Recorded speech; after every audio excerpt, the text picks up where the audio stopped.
دینا چاہتا ہوں۔ مبارک اس چیز کی دینا چاہتا ہوں کہ تقریباً 3.5 مہینے پہلے بیرونی سازش ہوئی پاکستان، ہماری حکومت کو ہٹایا گیا اور ہماری حکومت کو ہٹا کے ان لوگوں کو اوپر مسلط کیا گیا جو کیبنٹ کے 60% لوگ ضمانت پہ تھے، کرپشن کے کیسز تھے، کئی 30 سال سے کیبنٹ کرپشن کر رہے تھے۔ تو ایک تو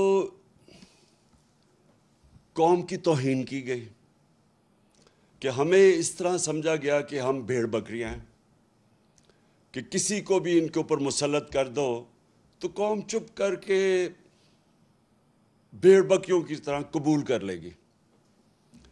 اور اس کے بعد صرف یہی نہیں کہ ہماری گورنمنٹ ہٹائی گئی، بلکہ اس کے بعد پورا ایک پروگرام بنایا گیا کہ کسی نہ کسی طرح ہمیں اتنا دبایا جائے کہ اس کے بعد اٹھ ہی نہ سکے ہماری جماعت۔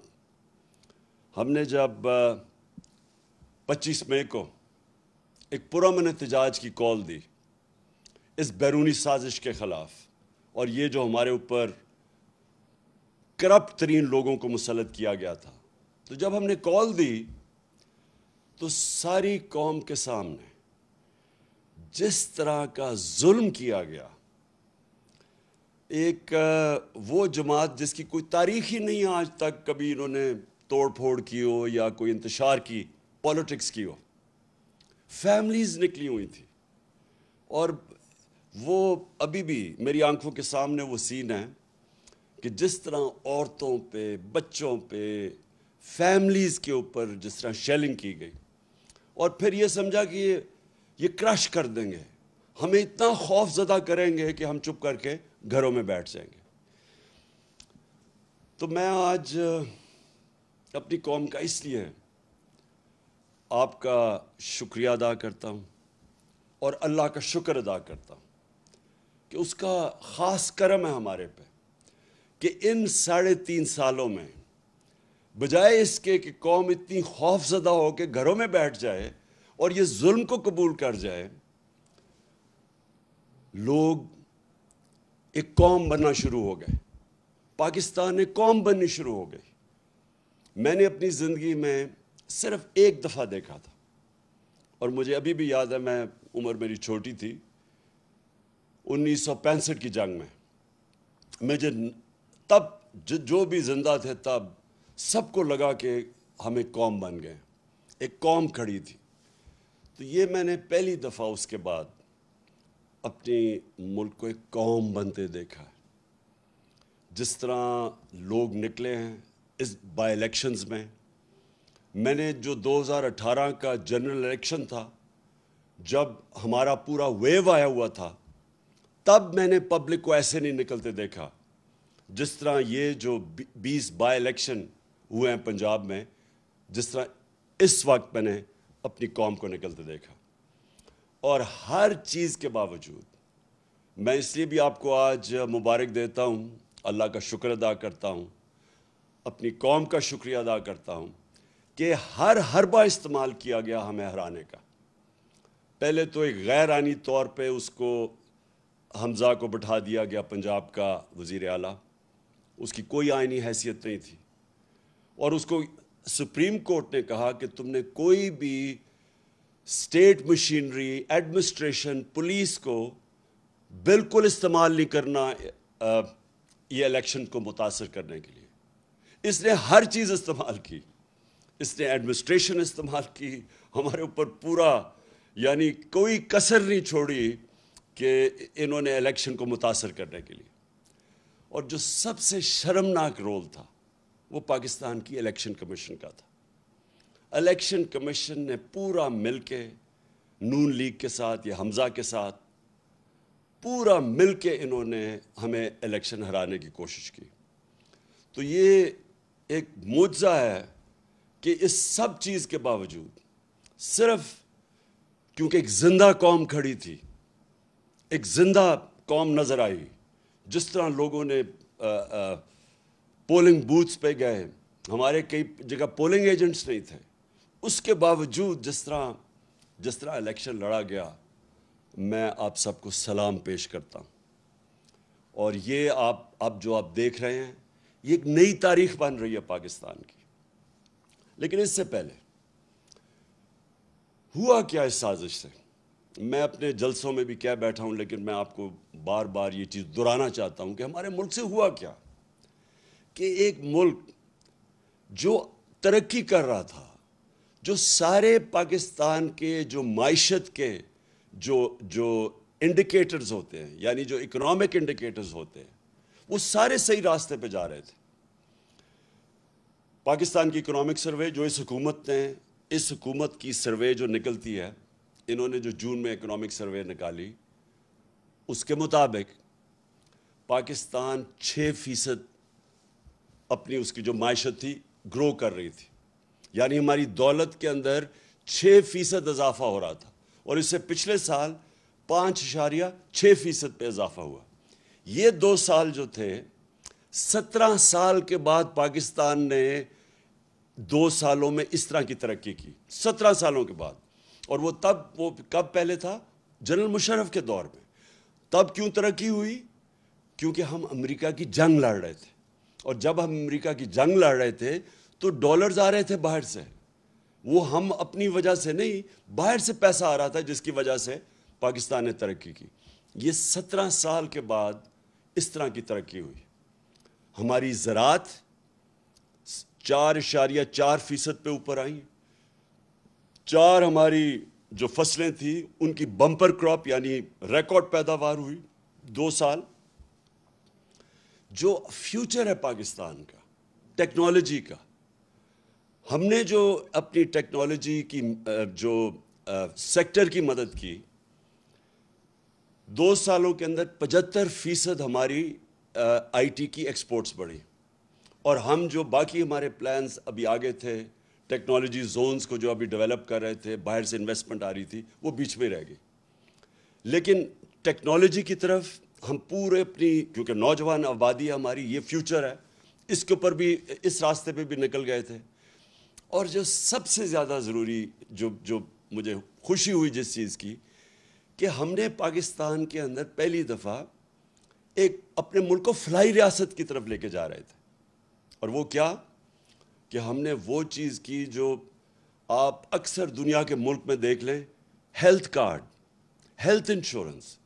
ایک غریب گھرانے کے لیے جو سب سے تکلیف دہ چیز ہوتی ہے, جو بے بسی ہوتی ہے غریب گھرانے میں, وہ تب کہ اگر بیماری ہو گھر میں اور پیسہ نہ ہو علاج کروانے کا.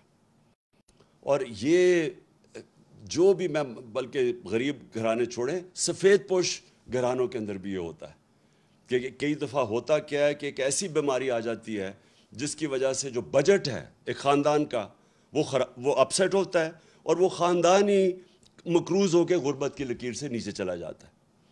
تو یہ بہت بڑا قدم ہم نے اٹھایا تھا کہ اپنے لوگوں کو ہیلتھ انشورنس 10 لاکھ روپے 1 سال میں خاندان کسی بھی ہسپتال میں جا کے اپنا علاج کروا لے. تو پہلی دفعہ غریب لوگ پرائیویٹ ہاسپٹلز میں جا کے علاج کروا رہے تھے. تو فلاحی ریاست کے لیے ہیلتھ کارڈ جو سب سے ضروری. پھر ہم نے اپنے جو ہمارا احساس پروگرام تھا, جس کی پوری کوشش تھی لوگوں کو غربت سے نکالنے کی, وہ دنیا کے اندر اس کی پذیرائی ہوئی. ورلڈ بینک نے اس کو دنیا میں جب جو کرونا کے دور میں 4تھا پروگرام دیکھا جو سب سے کامیاب غربت کم کرنے والا پروگرام تھا, پاورٹی ایلیویشن کا پروگرام, 4تھے نمبر پہ ورلڈ بینک نے. اسٹینفورڈ یونیورسٹی کی ابھی رپورٹ آئی ہے کہ پاکستان کا جو احساس پروگرام تھا وہ پاکستان کو ایک فلاحی ریاست کی طرف لے کے جا رہا تھا. کامیاب پاکستان پروگرام. ہم نے 20 لاکھ خاندان کو نیچے قرضے دینے شروع کیے سود کے بغیر, گھر بنانے کے لیے, اپنی کوئی کاروبار شروع کرنے کے لیے, اور پھر کسانوں کو ہم نے دیا قرضے اپنی زمین کو بہتر کرنے کے لیے سود کے بغیر. یہ ساری چیزیں لے کے جا رہی تھی پاکستان کو فلاحی ریاست بنانے میں. اور یہ یاد رکھیں کہ اس دور میں کرونا ہوا پاکستان میں. کرونا جو دنیا کے اندر ایک ایسی بیماری ہے کہ ساری ایک صدی میں ایک دفعہ اس طرح کی بیماری آتی ہے, اور اس کی وجہ سے جو دنیا کے اوپر اثرات ہوئے, ہندوستان میں ہوئے, ایران ہمارے ساتھ ہمسایوں کو, اور وہ دیکھیں کہ جو پاکستان جس طرح اس مشکل وقت سے نکلا, تو وہ بھی انٹرنیشنلی اکنالج کیا گیا. World health organisation, world economic forum, ان سب نے اس چیز کو تسلیم کیا کہ پاکستان ان 3 ملکوں میں سے تھا جنہوں نے سب سے بہتر اس وبا کے دوران اپنی عوام کو بھی بچایا, بیماری سے بچایا, لوگوں کو غربت سے بچایا, دونوں طرف, اور پھر اپنی معیشت کو بچایا. تو ہم وہ نمبر 3 وہ ملکوں میں سے تھے جنہوں نے سب سے بہتر اس سے نکلے. تو جب پاکستان ادھر کھڑا تھا تب ہماری ٹانگیں کھینچی گئی, تب یہ سازش کی گئی, اور سازش کے بعد جو آج پاکستان کے حالات ہیں, 3.5 مہینے ہو چکے ہیں. سب سے پہلے تو یہ روپیہ دیکھیں کہ 53 روپیہ ڈالر سے گر چکا ہے. ہمارے 3.5 سال میں جو ڈالر کم ہوا تھا وہ 50 روپے تھا, یعنی روپیہ جو گرا تھا 50 روپے 3.5 سال میں. یہ 3.5 مہینے کے اندر 53 روپے گر چکے ہیں ڈالر پہ, یعنی کہ ہمارا روپیہ اور کمزور ہو چکا ہے. اور اس کا جو اثرات ہوں گے, اب ہر چیز مہنگی ہوگی, کیونکہ جو باہر سے آپ تیل لیتے ہیں وہ مہنگا ہو جائے گا, اس سے بجلی مہنگی ہوگی. گیس باہر سے لیتے ہیں جو ہم اپنے بجلی گھر چلانے کے لیے, وہ مہنگی ہوگی, اس سے بجلی کی اور قیمت اوپر جائے گی. اور پھر کوئلہ وہ مہنگا ہو جائے گا, تو اس سے ایک اور مہنگائی کی لہر آنے والی ہے. تو یہ سوال یہ ہے کہ جب ایک ملک ٹھیک چل رہا تھا, یہ کیوں اجازت دی گئی سازش کی؟ اور میں یہاں اپنے وہ ان طاقتوں سے پوچھنا چاہتا ہوں جو روک سکتی تھی اس کو, اور میں نے ان کو یہ آگاہ کیا کہ اگر اس وقت یہ سازش کامیاب ہوئی تو جو سیاسی بحران ہوگا, اس کی وجہ سے جو معاشی بحران آئے گا, یہ حکومت نہیں اس کا سامنا کر سکے گی.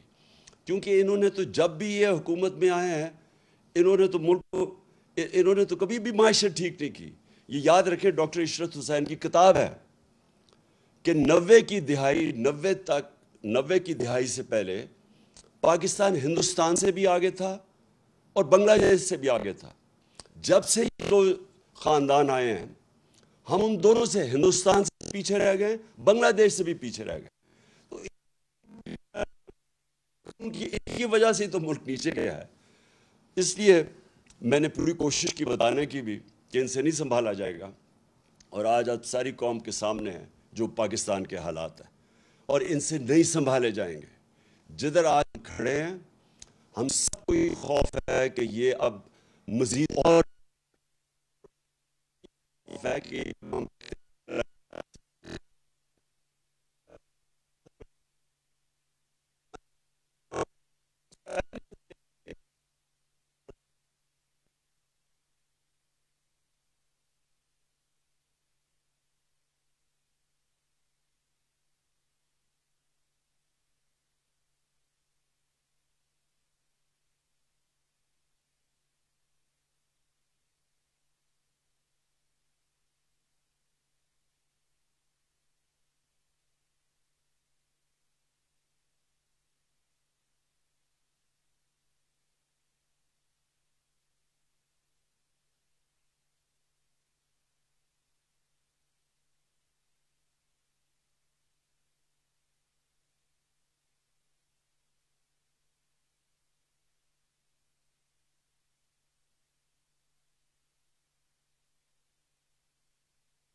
8 دفعہ عدالت نے فیصلہ دیا اس کے خلاف، الیکشن کمیشن کے خلاف. یہ ہے کہ الیکشن کمیشن نے ہمارے خلاف غلط فیصلہ کیا تھا. انہوں نے باعث تھا، جانبدار تھے. انہوں نے جو فیصلہ کیا تھا وہ ایمانداری سے نہیں کیا تھا. اس لیے ہمیں کوئی اس کے اوپر اعتماد نہیں. اور مجھے جو سب سے زیادہ یہ الیکشن کمیشن کے اوپر اعتراض ہے کہ جب ہم نے کوشش کی پوری کہ الیکٹرانک ووٹنگ مشین لائی جائیں تو اس نے پوری اس کی مخالفت کی. تو ہندوستان میں بھی الیکٹرانک ووٹنگ مشینز ہیں، ایران میں بھی الیکٹرانک ووٹنگ مشینز ہیں، اور جو 2015 کے اندر جوڈیشل کمیشن بنی تھی دھاندلی کے اوپر، جسٹس سیف الملک یا ناصر الملک کے نیچے جو بنی تھی، جسٹس ناصر الملک کے نیچے، تو اس کے اندر ایک ہی چیز سامنے آئی تھی کہ جو ساری دھاندلی ہوتی ہے وہ ہوتی ہے جب الیکشن ختم ہوتی ہے اور اس کے بعد جب رزلٹ اناؤنس ہوتا ہے.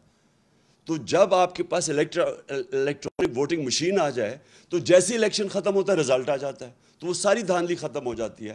اور یہی وہ جو این جی او وہ جو کام کرتا ہے الیکشنز کے اوپر، پٹن، اس کی رپورٹ کے مطابق 163 طریقے ہیں دھاندلی کے، ان میں سے 130 ختم ہو جاتے ہیں الیکٹرانک ووٹنگ مشین سے.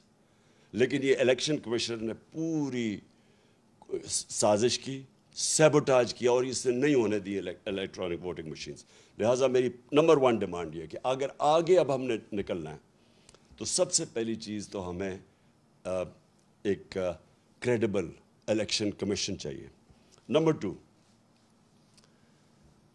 دیکھیں مشکل ہے، حالات ہمارے اس وقت مشکل ہیں، اور جس طرح جتنی دیر یہ گورنمنٹ رہے گی مزید اور مشکلیں بڑھتی جائیں گی. اور اس میں سے نکلنے کے لیے صرف اگر ہمیں قوم بنے، قوم ہی نکل سکتی ہے. دیکھیں یہ میں آپ کو سمجھانے کی کوشش کر رہا ہوں کہ قوم اور ہجوم میں بڑا فرق ہوتا ہے. جب ایک قوم بن جاتی ہے تو وہ جب مل کے 22 کروڑ لوگ جب مل کے فیصلہ کرتے ہیں کہ ہم نے مثلا اپنے قرضے اتارنے ہیں، وہ اتار دیں گے اپنے قرضے. جب ایک قوم فیصلہ کرتی ہے کہ ہم نے ٹیکس اکٹھا کرنا ہے تاکہ ہمارے پاس پیسہ ہوتا کہ ہم اپنے اسکول بنائیں، ہسپتال بنائیں، اپنی انفراسٹرکچر ٹھیک کریں، وہ کر سکتی ہے قوم. جرمنی اور جاپان دوسری جنگ عظیم کے بعد بالکل ختم ہو گئی تھی، ایک بلڈنگ نہیں کھڑی تھی. آپ تصویریں دیکھیں ان کی. دوسری جنگ عظیم کے بعد جاپان کے اوپر 2 ایٹم بم گر چکے تھے، ان کی ایک بلڈنگ نہیں کھڑی تھی. لیکن کیونکہ وہ قومیں تھیں، قوموں نے مل کے 10 سالوں میں وہ پھر سے کھڑے ہو گئے. تو ہم تو اللہ نے اس ملک کو اتنا زیادہ دیا ہے کہ ہمیں، آپ کو بھی نہیں اندازہ کہ اس نے کتنی نعمتیں بخشی. لیکن وہ ہم تب تک، جب تک ہم قوم نہیں بنتے، ایک قوم بن کے ہم اس کا مقابلہ نہیں کرتے، ہم ان نعمتوں کا نہیں فائدہ اٹھا سکیں گے.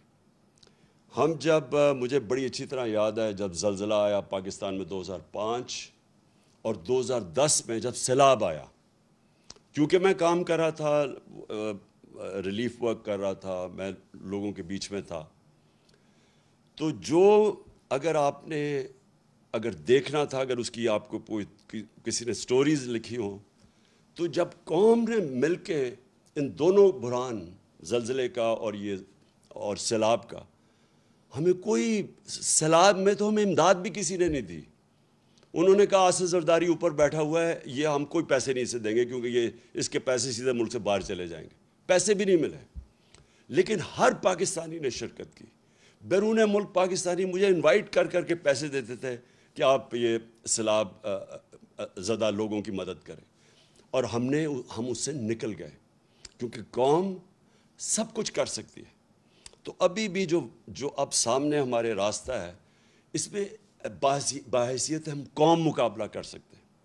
اور جو سب سے پہلے میرا جو پلان بنا ہوا ہے کہ اگر ہمیں حکومت ملتی ہے تو ہم کیا کریں گے، میں سب سے پہلے اپنے بیرون ملک پاکستانیوں کو موبلائز کروں گا. دیکھیں میرے پاکستانیوں، ایک چیز سمجھیں، ہمیں اندازہ ہی نہیں ہے کہ ہمارا کتنا بڑا اثاثہ ہے بیرون ملک پاکستانی. ہم نے آتے ساتھ ہی ان کی تھوڑی سی مدد کی کہ یہ جو پیسے بھیجتے ہیں، ریمیٹنسز بھیجتے ہیں، جو ہمارے لوگ باہر کام کرتے ہیں، ہم نے کوشش کی کہ بینک کے تھرو بھیجیں۔ پاکستان کی تاریخ میں سب سے زیادہ 31 ارب ڈالر کی ریمیٹنسز آئیں۔ ابھی ہم نے شروع ہی ہوئے تھے، ابھی ہم اور بھی ان کی مدد کر رہے تھے۔ ہم نے روشن ڈیجیٹل اکاؤنٹ کھولا تھا، ہم نے ابھی ان کے لیے پوری ایک پلان بنایا ہوا تھا کہ کیسے ہم نے ہاؤسنگ کے اندر ان کی انویسٹمنٹ لے کے آنی ہے۔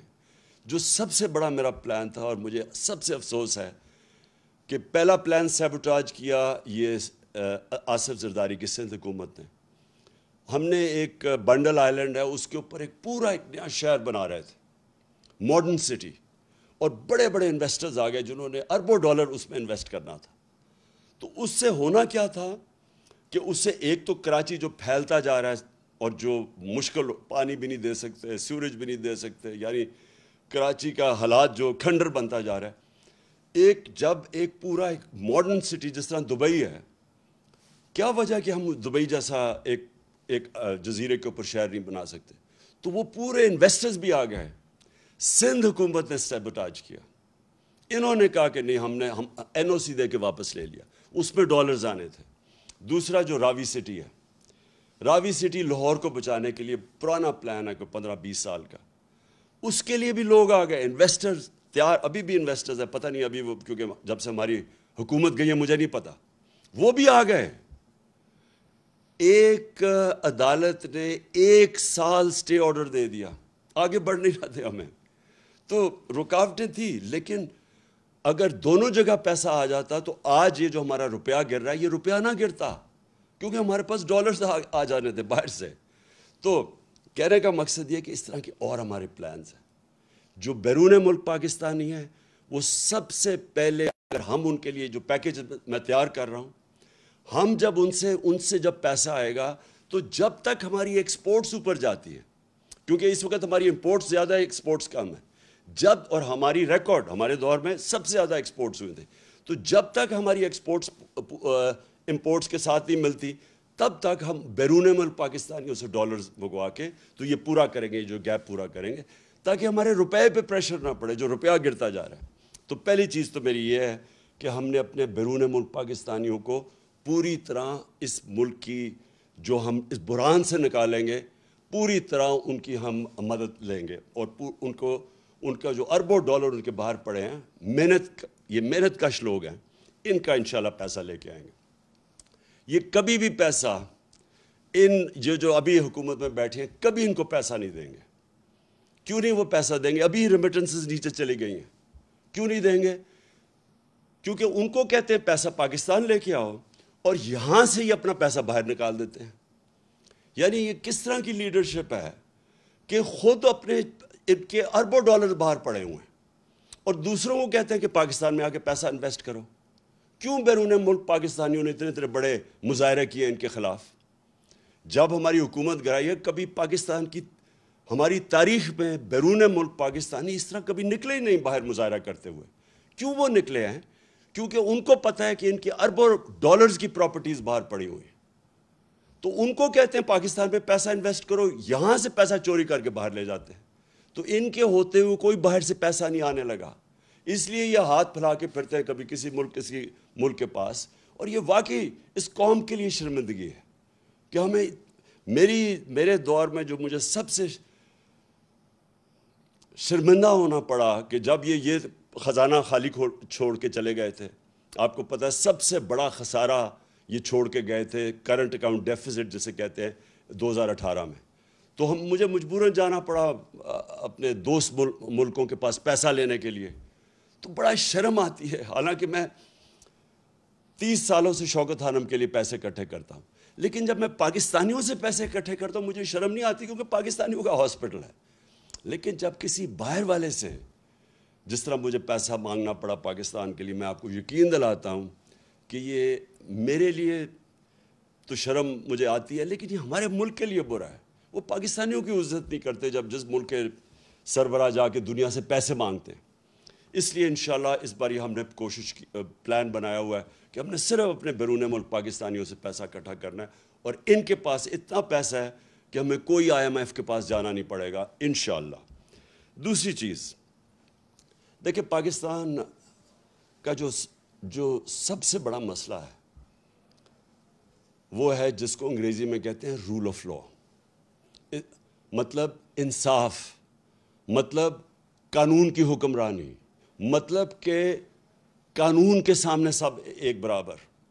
اصل میں جو ہمارے نبی صلی اللہ علیہ وسلم کی جو ایک حدیث ہے وہ سب کچھ کہہ جاتی ہے کہ تمہارے سے پہلے بڑی قومیں تباہ ہوئیں، جو طاقتور ڈاکو چوری کرتا تھا اس کو نہیں پکڑتی تھی اور کمزور کو جیل میں ڈال دیتی تھی، اور یا میری بیٹی بھی اگر چوری کرے گی تو اس کو سزا ملے گی۔ یعنی کوئی قانون سے اوپر نہیں ہے۔ یہ سب سے بڑی جنگ ہے پاکستانی۔ میرے پاکستانیوں سمجھ جاؤ، یہ ہے اصل جہاد اس ملک کی۔ جب تک اس ملک میں ہم انصاف نہیں قائم کریں گے، جب تک کہ یہ طاقتور ڈاکو ملک میں دندناتے پھریں گے، اور جب بھی ان کو کوشش ہوگی ان کو قانون کے نیچے لانے کی، یہ بلیک میل کریں گے، دھمکیاں دیں گے۔ یہ انہوں نے کیا تماشا کیا کل ہماری سپریم کورٹ کے ساتھ؟ سپریم کورٹ ایک چھوٹا سا سوال پوچھ رہا تھا، چھوٹا سا سوال تھا کہ صرف یہ بتا دو کہ کہاں، اور سپریم کورٹ کی رولنگ کو وہ بات تھی، وہ سپریم کورٹ یہ کہہ رہا تھا ایک جگہ ہمیں بتا دو کہ کیا پارٹی ہیڈ فیصلہ کرتا ہے یا پارلیمنٹری ہیڈ فیصلہ کرتا ہے، بس یہ تھا۔ کیونکہ پارلیمنٹری ہیڈ نے فیصلہ کیا تھا اور پرویز الہی جیت گیا تھا، یہ کہہ رہے تھے کہ نہیں جی پارٹی ہیڈ جس کو انہوں نے آصف زرداری گیا اس کو شام کو مل کے، اور اس نے اس کو کہا کہ جی پارٹی ہیڈ نے دوسرا فیصلہ کر دیا۔ اب قانون کے اندر واضح سب کو ہے، کسی وکیل سے پوچھ لیں کہ کسی صورت یہ جو یہ کہہ رہے تھے وہ غلط تھا کہ پارٹی ہیڈ کا نہیں فیصلہ تھا، یعنی چودھری شہزاد کا فیصلہ نہیں تھا۔ کیا کیا انہوں نے نہیں کیا عدلیہ سے، سارے وہ ایک سے ایک بڑا ملک کا ڈاکو بیٹھ گیا ٹیبل پہ، اور ایک سے ایک شروع ہو گیا برا، کوئی عدالتوں کو برا بھلا کہنا، تھریٹن کرنا، یعنی دھمکیاں دینا۔ اور یہی تھا جب نواز شریف کے یہ جو مریم کے نام پہ یہ جو فلیٹ پکڑے گئے پینما میں، یہ تو بیرونی انکشاف ہوا تھا۔ پینما کے جب جج بیٹھے ہوئے تھے وہ ایک ہی سوال پوچھتے رہے کہ یہ بتا دو کہ پیسہ، آپ نے کہا ہاں ہمارے یہ 4 بڑے بڑے محلات ہیں، بس یہ بتا دو کہ پیسہ کدھر سے آیا خریدنے کا۔ وہ جواب نہ دیں، سارے دنیا کی جواب دیتے رہے، اور وہ یہ بات صرف یہ کہنے کہ یہ قانون کے اوپر سمجھتے ہیں اپنے آپ کو، یہ سمجھتے ہیں کہ یہ قانون صرف کمیوں کے لیے ہے، یہ صرف عام لوگوں کے لیے قانون ہے، ہم کوئی بہت ہی خاص چیز ہے جو قانون سے اوپر ہے۔ اور یہ سب سے بڑا مسئلہ ہے پاکستان کا۔ جب تک ہم ان بڑے بڑے مافیاز کو، یہ جو بڑے بڑے کارٹیلز بیٹھے ہوئے ہیں، مونوپولیز بیٹھی ہوئی ہیں، یہ جو مل کے قیمتیں اوپر بٹھا، جس طرح شوگر مافیا بیٹھ کے اوپر چینی کی قیمت کر دیتا ہے، عوام کو پستا ہے، جب تک ہم ان لوگوں کو قانون کے نیچے نہیں لے کے آئیں گے پاکستان ترقی نہیں کر سکتا۔ اور یہ ہے اس ملک کی جنگ۔ آج سے 26 سال پہلے میں نے جب اپنی پارٹی اناؤنس کی تھی تحریک انصاف، اس کا مطلب ہی یہ تھا، کیونکہ میں تو باہر دنیا میں دیکھ لیا تھا، میں تو برطانیہ میں یہ جو قانون کی حکمرانیت دیکھ لی تھی، وہاں تو کوئی قانون کے اوپر نہیں ہے۔ آپ یہ سوچیں کہ ان کا پرائم منسٹر بورس جانسن بھاری اکثریت سے جیتتا ہے الیکشن، اس کی پارٹی اس کو نکال دیتی ہے۔ کیوں نکالتی ہے؟ صرف ایک چیز سے، انہوں نے کہا سب کے لیے قانون تھا کہ کرونا کے دوران آپ نے اکٹھے نہیں ہونا، تو آپ کیوں اکٹھے ہو گئے؟ اس چیز کے اوپر اس کو نکال دیتے ہیں۔ یہاں اربوں روپے کی پراپرٹیز ان کی باہر پکڑی جاتی ہیں، جواب دے نہیں سکتے، اور وہ لیڈر بنے ہوئے ہیں۔ اور اس کی 2 وجوہات ہیں۔ سب سے پہلی کہ اس ملک کے اندر ہم نے آنے نہیں دی قانون کی حکمرانی، یا ملٹری ڈکٹیٹرز تھے، وہ ویسی قانون کے اوپر تھے، وہ ویسی قانون توڑ کے آتے تھے۔ پچھلے 62 سال میں آدھا وقت ملٹری ڈکٹیٹرز رہے ہیں اور آدھا وقت یہ 2 خاندان رہے ہیں، اور یہ 2 خاندان جب بھی ان کو کوشش کرتے ہیں، ان کے کرپشن کیسز، یہ سارا وقت یا تو ملک سے باہر بھاگ جاتے ہیں، اور یا پھر یہ سارا وقت یہ کہتے ہیں کہ جی آپ کی جرت کیسے پڑی کہ ہمیں قانون کے نیچے لانے کے لیے۔ اور جب تک یہ نہیں ہوگا میرے پاکستانیوں، جب تک ہم اپنے ملک میں انصاف قائم نہیں کر سکیں گے، جس ملک میں صرف غریب لوگ جیلوں میں جائیں اور طاقتور ڈاکو ایوانوں میں پھرے پرائم منسٹر بن جائے، اتنے بڑے کیسز ہوں، جب تک ہم یہ نہیں کر سکیں گے، یہ ہے اصل جہاد اس ملک کی۔ تو میری کوئی کسی سے دشمنی نہیں ہے۔ مجھے یہ بڑا عجیب لگتا ہے کہ کہتے ہیں جی، مجھے کئی صحافی بھی کہتے ہیں عمران صاحب آپ ان سے کیوں نہیں بات چیت کرتے، آپ بات ہی نہیں کرتے۔ بات چیت سب سے کرتا ہے پولیٹیشن۔ طالبان ہیں، جو ٹی ٹی پی ہے، ان سے بھی بات کرنے کے لیے ہم تیار ہیں۔ ہم وہ جو بلوچستان کے اندر جو سیپریٹسٹ ہیں، ان سے بھی بات کر سکتے ہیں۔ سندھ میں جو کہتے ہیں سدھو دیش، ان سے بھی سب سے بات کر سکتے ہیں۔ لیکن جس دن آپ چوروں کے ساتھ ڈیل کرتے ہیں، آپ کا معاشرہ تباہ ہو جاتا ہے۔ میں آپ سے پوچھتا ہوں، کیا اگر آپ کے گھر کا کوئی ڈاکہ مار لے اور آپ کہیں جی آپ اس سے بات کریں، آپ کیوں نہیں بیٹھ کے بات چیت کر دیتے؟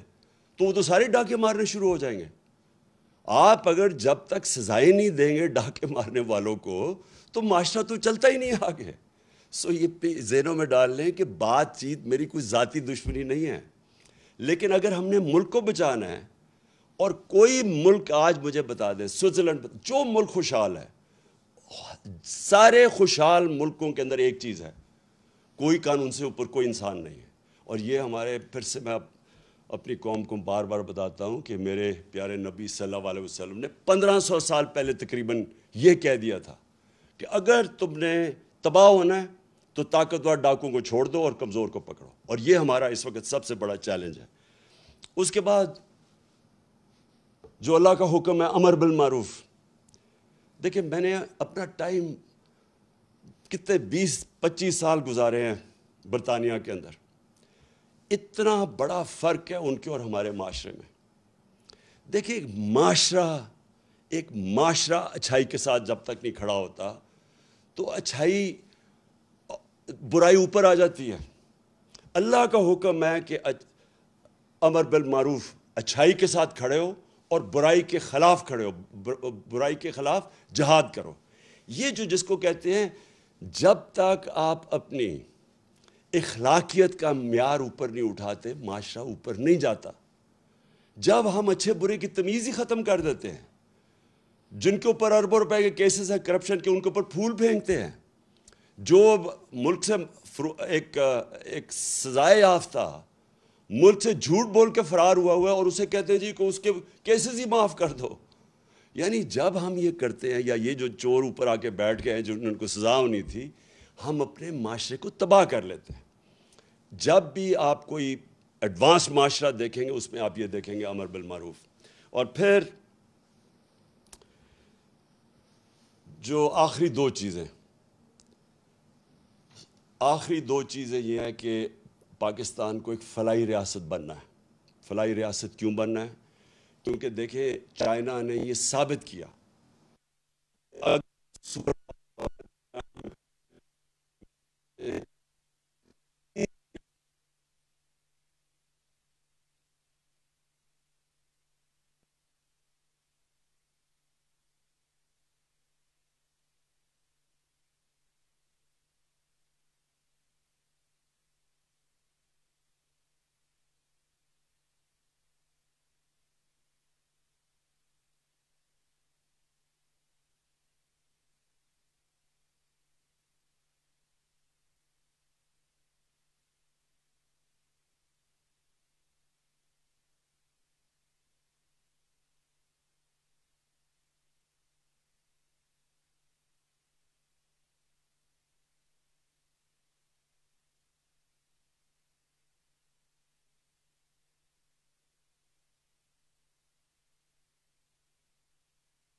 ہمارا رشتہ کیا لا الہ الا اللہ، کیونکہ یہ دیکھیں پاکستان میں کتنی زبانیں ہیں، صوبے ہیں، ہم یعنی کافی فرق ہے ایک دوسرے سے. اوپر سے شروع کریں گلگت بلتستان سے، چترال جائیں، قبائلی جو پرانا قبائلی علاقہ تھا بلوچستان، فرق ہے، زبانیں بھی فرق ہیں، لیکن ہمارا رشتہ ہے کہ اے اللہ تیرے سوا کوئی خدا نہیں.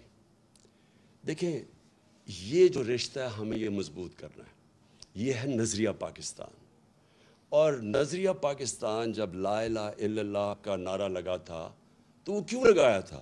کیونکہ جو ہمارے فاؤنڈنگ فادرز تھے، علامہ اقبال اور پھر قائد اعظم، ان کی علامہ اقبال کا ساری جو آپ پڑھیں ان کی جو انہوں نے جو ساری اپنی فلسفہ ان کا لکھا، سوئے ہوئے مسلمانوں کو جگا رہے تھے، ایک غلام قوم کو جگا رہے تھے، خودداری پیدا کر رہے تھے. خود ہی وہ صرف یہ بتا رہے تھے کہ غلام بڑے کام نہیں دنیا میں کر سکتے. اللہ نے بہت بڑا انسان کا مقام بنایا ہوا ہے، لیکن اوپر انسان صرف تب جا سکتا ہے، اقبال کا شاہین صرف تب بن سکتا ہے جب وہ غلامی کی زنجیریں توڑے. اور غلامی ایک تو یہ کہ جسمانی غلامی یعنی جو انگریز کی غلامی تھی، اور پھر قائد اعظم نے پاکستان کے جب کیس لڑا تو انہوں نے کہا کہ انگریز کی غلامی کے بعد ہم ہندو کی غلامی نہیں کرنا چاہتے، ہم آزاد قوم رہنا چاہتے. تو دوسرا اس کی غلامی وہ ذہنی غلامی ہے، اور وہ بھی وہ لا الہ الا اللہ وہ ذہنی غلامی ختم کرتا ہے. جو سب سے بڑی زنجیر ہمیں ہماری پرواز کو روکتی ہے وہ خوف کی زنجیر ہے. جو انہوں نے 25 مئی کو ہمارے اوپر جو خوف طاری کرنے کی کوشش کی تاکہ ہم سارے چپ کر کے بیٹھ جائیں گے، یہ سب سے بری زنجیر ہوتی ہے. انسان ڈر کے غلامی بھی قبول کر لیتا ہے. خوف اس کی کیا ہوتا ہے کہ میں مر نہ جاؤں، کہ مجھے مار نہ دیں. میں نے جب پہلی دفعہ الطاف حسین کے خلاف آواز بلند کی تو ساری میری پارٹی آ گئی کہ جی یہ آپ نے کیا کر دیا، یہ آپ کو مروا دے گا الطاف حسین، کیونکہ خوف ہوتا ہے لوگوں کو. لیکن میرا تو ایمان ہمیشہ یہ ہے کہ جب سے میرے مہمان، ہمیشہ سے نہیں، شروع میں نہیں تھا، جب سے میرے مہمان آیا تو مجھے تو یہ پتہ ہے کہ قرآن میں واضح لکھا ہوا ہے کہ جب تک وہ آپ اوپر نہیں لے کے جائے گا جب تک اس کا فیصلہ نہ ہو. تو یہ انسان کو آزاد کرنے کے لیے اللہ نے اپنے ہاتھ میں رکھی ہوئی زندگی موت. پھر دوسرا خوف، میری رسک نہ چلی جائے. اب یہ جن لوگوں نے 25 مئی کو یہ جو پولیس والے اور رینجروں نے جو ربر بلٹس اور شیلنگ کی تھی عورتیں بچوں کے اوپر، ان کو پتہ تھا یہ غلط کر رہے ہیں، ان کا ضمیر تو بتا رہا ہوگا ان کو غلط ہے، لیکن ڈر رہے ہوں گے کہ ہماری نوکری نہ چلی جائے. دیکھیں قانون یہ کہتا ہے کہ آپ کوئی غلط کام نہیں کر سکتے قانون کے خلاف، چاہے آپ پولیس والے ہوں، چاہے فوجی ہوں، چاہے آپ گورنمنٹ سرونٹ ہو. جب اپنی نوکری کو بچانے کے لیے غلط کام کرتے ہیں، گناہ کرتے ہیں، یہ بھی ایک شرک ہے. آپ اپنے ضمیر کو جب بیچتے ہیں، لالچ کو پیسے دے کے آپ کو خریدتا ہے، یہ جو ابھی بکے ہمارے لوگ بھیڑ بکریوں کی طرح، یہ بھی شرک ہے، چونکہ اللہ الحق ہے. اور یہ جو خوف ہے ہمارا کہ جو مجھے کوئی ذلیل نہ کر دے، جتنی میرے خلاف کیریکٹر اسیسینیشن کی کیمپین چلائی گئی ہیں، جتنے پچھلے 26 سال میں انہوں نے میرے اوپر کیا کیا کیمپینز نہیں چلائیں، لیکن ذلیل نہیں کر سکتے کیونکہ اوپر والے کے فیصلے کے بعد ذلت نہیں آتی. اور انہوں نے اتنا پیسہ خرچ کیا اپنے اوپر، آپ کے عوام کے ٹیکس کے پیسوں سے اپنے اشتہارات دیے، عزت نہیں ملی ان کو کیونکہ اوپر والے کے ہاتھ میں عزت ہے. اللہ جب آپ لا الہ الا اللہ کا دعویٰ کرتے ہیں تو اللہ آپ کو آزاد کر دیتا ہے کہ ایک سجدہ جس کو تو گراں سمجھتا ہے دیتا ہے لاکھوں سجدوں سے نجات. جب آپ ایک اللہ کے سامنے سجدہ کرتے ہیں آپ آزاد ہو جاتے ہیں. لا الہ الا اللہ انسان کو غیرت دیتا ہے، کیونکہ جب آپ سوائے اللہ کے کسی کے سامنے نہیں جھکتے تو لوگ آپ کی عزت کرتے ہیں.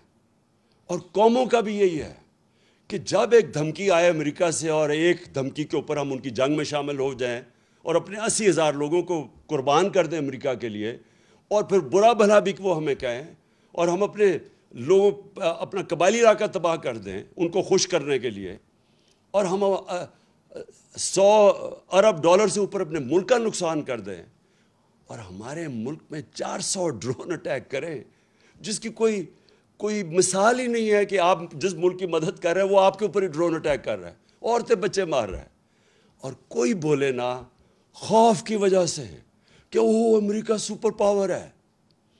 یہ ہے شرک، میری نظر میں یہ شرک ہے۔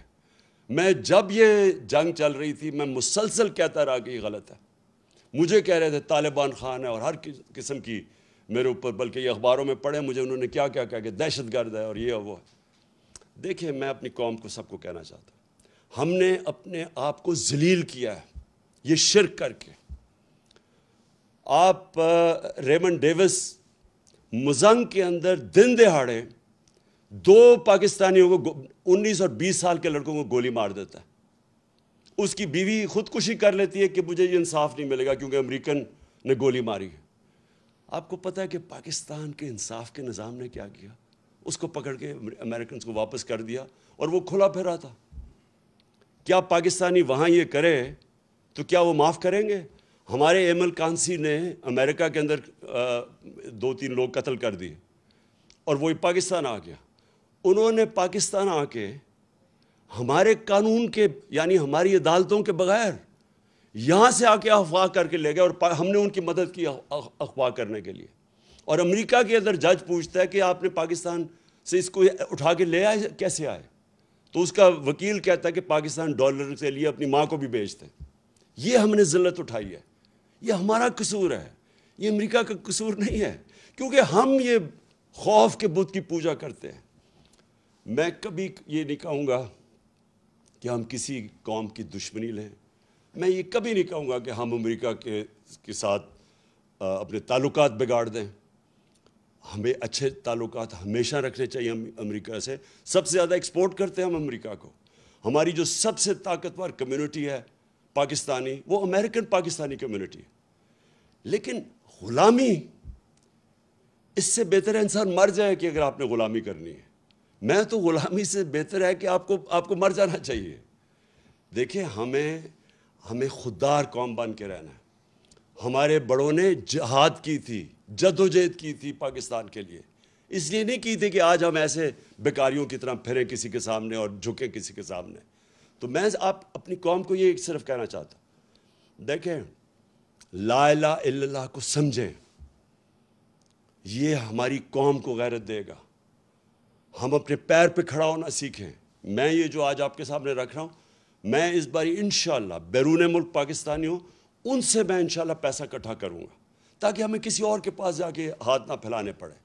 اور میں آپ کو ایک بات بتا دوں کہ ایک دفعہ ہم اپنے پیر پہ کھڑے ہو گئے اور سیدھے راستے پہ لگ گئے، ہم نے اپنے ملک میں یہ عدالتی نظام، قانون کا نظام ٹھیک کر دیا، یہ طاقتور ڈاکوؤں کو قانون کے نیچے لے آئے، مافیاز کو قانون کے نیچے لے آئے، اور اپنی عام لوگوں کی ہمارے میں احساس ہونا چاہیے کہ ان کو ہم اوپر اٹھائیں مشکل وقت میں۔ میں آج آپ کو کہہ رہا ہوں کہ یہ ملک، آپ کو کسی کو نہیں اندازہ کہ جتنی نعمتیں اللہ نے ہمیں بخشی ہیں، یہ کتنی تیزی سے ہمارا ملک اوپر جائے گا۔ میں آج آپ سب کا پھر سے آنے کا شکریہ ادا کرتا ہوں۔ میں آج آپ سب کو پھر سے پیش کرتا ہوں کہ یہ ساری جو بیرونی سازش تھی، آپ نے قوم بن کے اس کو شکست دی۔ پاکستان پائندہ باد۔